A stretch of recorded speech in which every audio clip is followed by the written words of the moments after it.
Hi అండి. ఈరోజు మేము శ్రావణ శుక్రవారం ఫస్ట్ వారం అనేసి ఇక్కడ చౌడమ్మ గుడిలో పూజకి ఇస్తామని పూజకి ఇచ్చామండి. పూజకి ఇచ్చిన గాజులు మాల వేస్తే బాగుంటుంది కదా అని ఒక ఆలోచన వచ్చింది.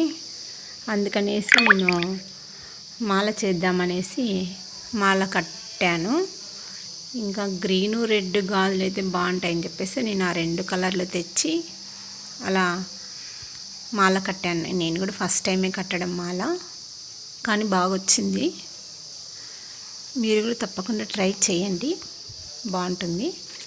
అలాగే వరలక్ష్మి వ్రతం రోజు మనము ఫోటోకి కానీ లేదా అలంకరణ చేసిన కలశానికి కానీ వేసుకుంటే కూడా చాలా బాగుంటుంది. చిన్న చిన్న గాజులు ఉంటాయండి, అవి తెచ్చి ఇలా మాల కట్టుకున్నామంటే చాలా బాగుంటుంది. అది ఎల్లో, రెడ్, గ్రీను, బ్లాకు, అమ్మవారికి ఆ 4 కలర్లు బాగా ఇష్టము. ఆ 4 కలర్లు ఇలా మాల కడితే బాగుంటుంది. నేను నా ఫ్రెండ్ ఇలా పూజకు అనేసి ప్రసాదాలు తయారు చేద్దామనేసి ఇలా చేశాము. మా ఫ్రెండ్ వచ్చి చిత్రాన్నం చేసింది, నేను వచ్చి స్వీట్ పొంగల్ చేశాను. కానీ బాగున్నాయి, ప్రసాదాలు కూడా బాగున్నాయి అన్నారు అందరూ. అలాగే అమ్మవారి పూజ అలంకరణ ఇలా చేశారు. చాలా చాలా బాగుంది. అమ్మవారు గాజుల మాల అన్నీ వేయడం వల్ల పూలు కూడా బాగా ఇలా అన్నీ మేమే కట్టాము. బాగా వచ్చింది. అమ్మవారు అయితే చాలా అందంగా కనిపిస్తుంది.